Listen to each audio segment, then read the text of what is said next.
राशियों क्या बात है, क्या बचना चाहिए बता तो। नहीं नहीं, पहले तू हमारी सौगंध खा,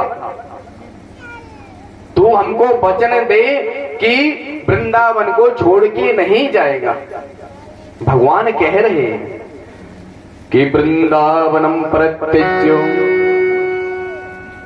अरे वृंदावनम प्रत्यज्य पाद्यमेकं न गच्छति। मैं वृंदावन को छोड़कर एक कदम भी नहीं जाऊंगा, भगवान कह रहे हैं।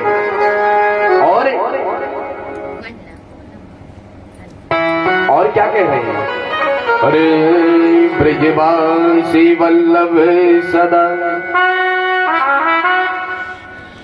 अरे ब्रजवासी वल्लभ सदा,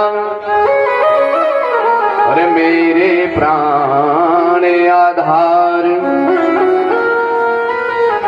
इन्हें न कबहू विसार हूँ,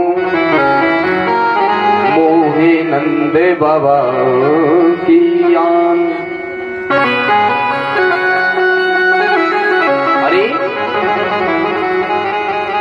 अरे ब्रजवासियों, आप तो मेरे प्राण धन हो, मुझे नंद बाबा की आन है। अगर मैं आपको भुला दूं, मैं अगर आपको भुला दूं तो मुझे नंद बाबा की सौगंध है, मैं आपको छोड़ के एक कदम भी वृंदावन से नहीं जाऊंगा।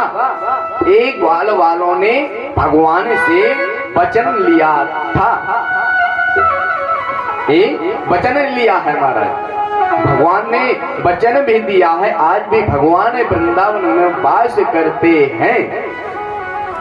कहा? आज भी भगवान निधिवन में, वृंदावन में जो निधिवन है ना, आज भी उधर पर रास रचता है। आज भी उधर पर भगवान रास रचाते हैं। उधर पर निधिवन में रात्रि में कोई नहीं जा सकता महाराज। कुछ लोगों ने देखने का, दर्शन करने का प्रयास भी किया, लेकिन जानत तुम्हें हो जाए। जैसे ही उन्होंने निधिवन का दर्शन किया है, रास देखने का प्रयास किया, वो भगवान को देखना चाहा, लेकिन भगवान के ही हो गए। वो फिर संसार में नहीं आ सके। उन्होंने निधिवन का दर्शन किया है तो उन्होंने संसार को नहीं देखा, वो संसार में ही नहीं रहे महाराज।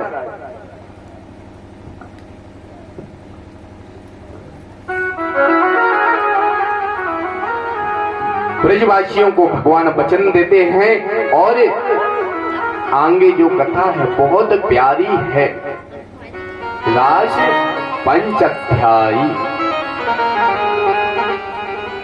धीरे धीरे धीरे धीरे शरद पूर्णिमा आ रही है। अब भगवान एक मार्मिक प्रसंग सुनाने जा रहे हैं। कह रहे हैं जिसे राज पंचाध्याय कहलाता है, उसे भागवत भगवान का श्री विग्रह है, दशम स्कंद है ना, उस शरीर में हृदय है राज पंचाध्याय, पंच प्राण है। अब हम लोग इस गुण प्रसंग में प्रवेश करते हैं महाराज। शरद पूर्णिमा की रात्रि को चारों तरफ बेला, चमेली इत्यादि फूलों की सुगंधी है, और रात्रि में भगवान ने गोपी को दिया वचन याद आया है। भगवान ने योग माया का आश्रय लिया है। क्या कह रहे हैं कि भगवान दारात्रि किशोर दो फुल्ल मल्लिका वीक्षरन्तो मनश्चक्रे हरियोग मायामुपाश्रिता भगवान ने योग माया का सहारा लिया है महाराज। संतों ने इसके अनेक कारण बताए हैं। भगवान ने विचार किया ये महाराज साधारण महाराज नहीं है, साधारण कोई लीला नहीं है, इसलिए भगवान ने योग माया का सहारा लिया था। योग माया ये कार्य है ना, योग माया ही कर सकती है, इसलिए भगवान ने योग माया का सहारा लिया। योग माया मुपाश्रिता, आगे श्लोक में आपने श्रवण किया है कि योग माया मुपाश्रिता, भगवान ने योग माया का सहारा लिया। और दूसरा अर्थ क्या है, क्यों भगवान ने योग माया का सहारा लिया? भगवान ने विचार किया कि वास्तव में गोपियां महाराज में मेरे पास होंगी, उस समय इनके जो परिजन हैं इन्हें ढूंढते हुए कहीं ऐसा ना हो महाराज तक आ जाए तो जो मेरा संकल्प है, जो मैंने वचन दिया है, वो संकल्प टूट जाएगा। इसीलिए भगवान ने योग माया उपासना, इसलिए भगवान ने योग माया का सहारा लिया। और क्या कह रहे हैं, वहीं पर भगवान को याद आया है कि भगवान ने कामदेव को वचन दिया था। एक दो अर्थ और बताऊं क्यों भगवान ने योग माया का सहारा लिया। अथवा महाराज लीला कामवर्धक लीला नहीं है। कामवर्धक लीला है महाराज, बताइए है? नहीं है ना? हाँ, बल्कि कामवर्धक लीला है। नारद जी के कहने पर एक बार कामदेव भगवान के पास आया और भगवान से युद्ध का आग्रह कर रहा था। भगवान ने कहा युद्ध दो प्रकार के होते हैं बेटा कामदेव, तुम बताओ कौन सा युद्ध करना चाहते हो? तुम कौन सा युद्ध करना चाहते हो? कामदेव कहने लगा महाराज कौन कौन से दो जो होते हैं वो मुझे बता दीजिए, कौन कौन से युद्ध होते हैं? भगवान कहते एक है किले का युद्ध, एक किले का युद्ध, एक है मैदान का युद्ध। तुम बताओ कौन सा युद्ध करोगे मुझसे? कामदेव कहने लगा महाराज मैंने किले के युद्ध बहुत किए हैं, किले के युद्ध बहुत किए हैं, लेकिन मैं आज आपसे मैदान का युद्ध करना चाहता हूं। मैं आपसे मैदान का युद्ध करूंगा महाराज। भगवान ने कहा ठीक है। भगवान ने कहा किले का युद्ध और ये सब भगवान ने कह दिया ठीक है, जब मैं महाराज से रचाऊंगा तब मैं आपका आवाहन करूंगा, आप आ जाइए।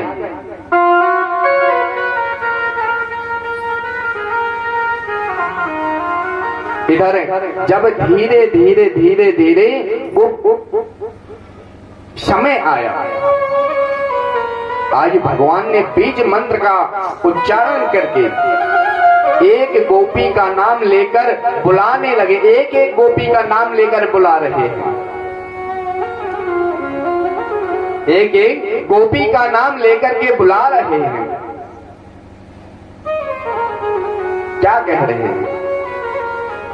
गोपियों की शुद्ध बुद्ध को जैसे ही भगवान की तान छिड़ी, जैसे ही भगवान ने बंसी बजाई, जो जैसे होता है ना अपन टीवी चलाते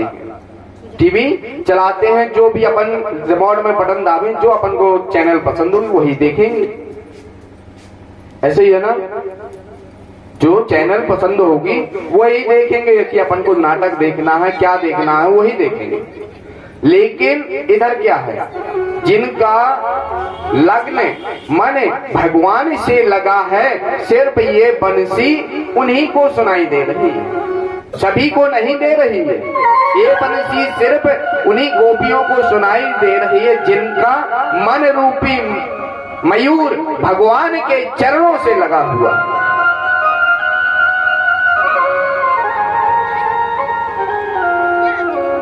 भगवान ने आज जैसे ही अपनी बंसी की तान छेड़ी, एक एक गोपी को बुला रहे हैं। उनको ऐसे लग रहा है कि शायद मेरा ही नाम लेकर के मुझे ही बुला रहे हैं।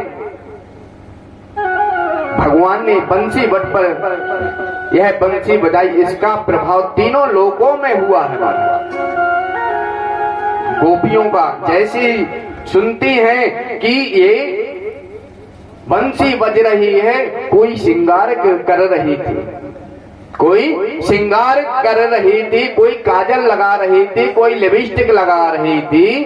तो जो काजल लगा रही थी ना, आंखों की चीज उन्होंने ओठों पे लगा ली, और ओठों की चीज उन्होंने आंखों पे लगा ली। बहुत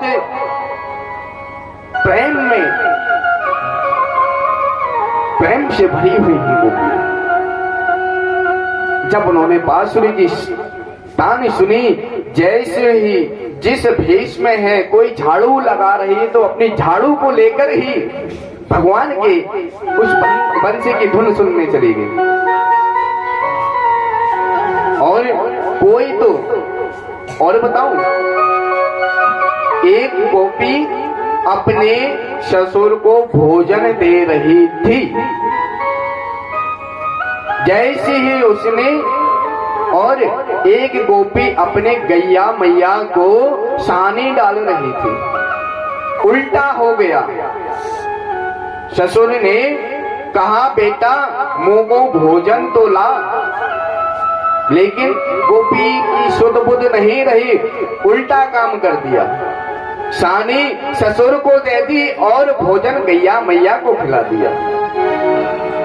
क्या कह रही है? गोपियों की सुध बुध इतनी ज्यादा व्याकुल हो रही है, जो जिस कार्य कर रही है वो वैसे ही व्याकुल होकर भाग पड़ी है। क्या कह रही है? कैसी बंसी बजाई श्याम ने, मेरी सुध विसराई श्याम ने। कैसी बंसी बजाई श्याम ने, मेरी सुध विसराई श्याम ने। कैसी बंसी बजाई श्याम ने, मेरी सुध विसराई श्याम ने।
अपने शब्दों में कह रही है, जैसी ही मुझे बंसी की तान पड़ी तो नींद एक सो रही थी, नींद सब दूर भाग गई, दौड़ पड़ी है। मेरी निंदिया उड़ाई, मेरी सुध विसराई श्याम ने।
श्याम ने, मेरी निंदिया चुराई श्याम ने, मेरी सुध बिसराई श्याम ने, मेरी निंदिया उड़ाई श्याम ने, मेरी सुध बिसराई श्याम ने, कैसी हंसी बजाई श्याम ने, मेरी सुध बिसराई श्याम ने, मेरी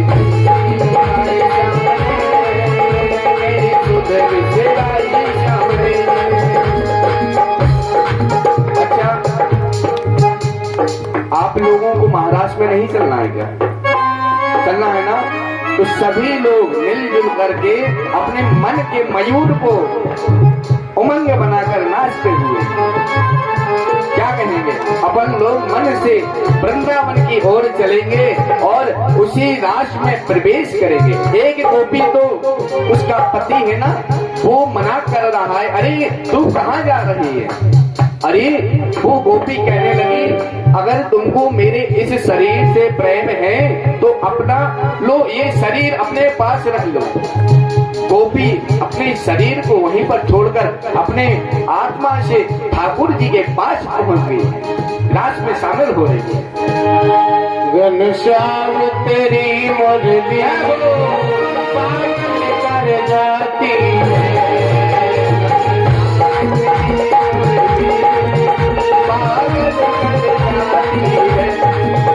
घनश्याम तेरी मुरली पागल कर जाती है,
जब बास की होकर भी, जब बास की होकर भी इतना बर्बादी है, जब बास की होकर भी इतना बर्बादी है, घनश्याम तेरी मर्जी पागल कर जाती है।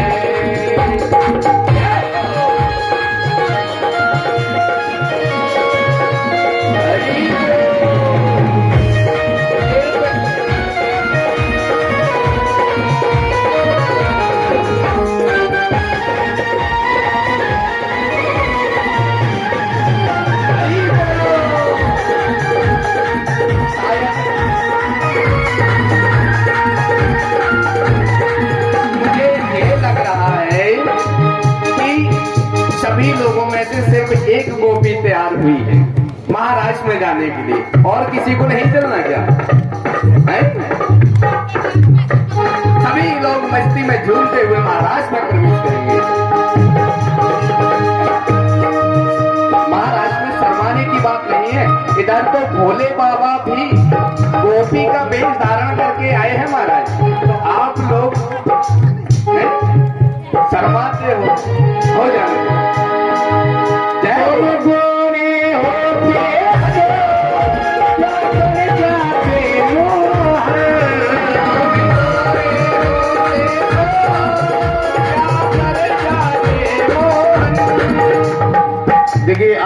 सबकी हिम्मत तो है नहीं, आप सबकी हिम्मत नहीं, लेकिन तालियों की सेवा तो आप लोग करते जाइए कम से कम। बस भगवान के दरबार में नाचना सबकी हिम्मत की बात नहीं है, सही कह रहे हैं। लेकिन डीजे में नाचना बड़ा आसान है। कहते हैं ना, भगवान के भजन में नहीं नाचते।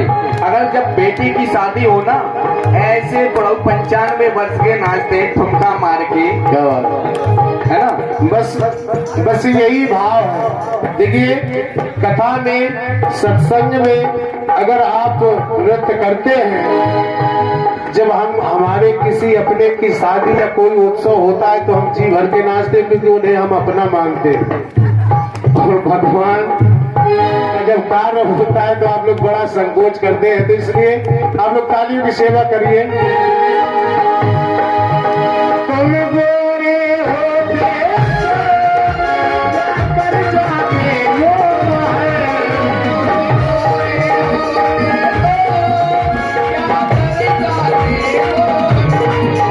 जब काले रंग पर ही, जब काले रंग पर ही दुनिया मर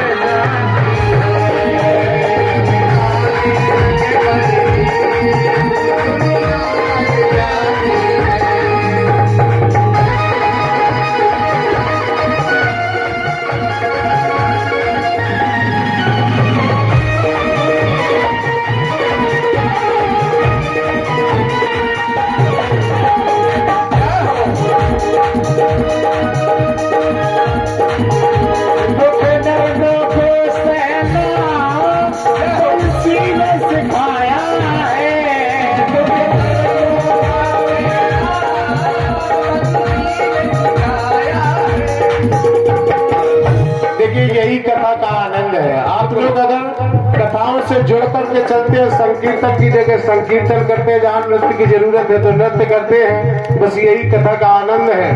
नहीं तो 7 दिन बने रहो, भूत बैठे रहो, बस सुनते रहो, यही आनंद है। जिसने लूट लिया लूट लिया।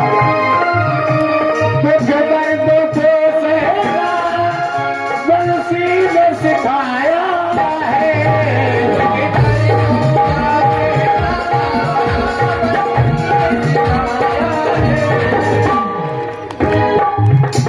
और आप देख रहे हैं सभी लोग जितने मेहनत कर रहे हैं सब पीड़ित हैं, बिल्कुल बोलने के लिए मोहताज है, लेकिन प्रभु की सेवा करनी है तो करनी है। तो आप लोग भी मेहनत करिए, तालियों की सेवा करिए।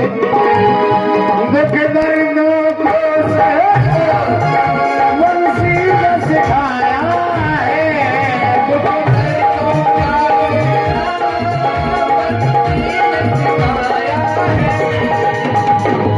ये है, देखिए माता जी का जय हो घंटे, बिल्कुल। इसके छेद है सीने में, इसके छेद है सीने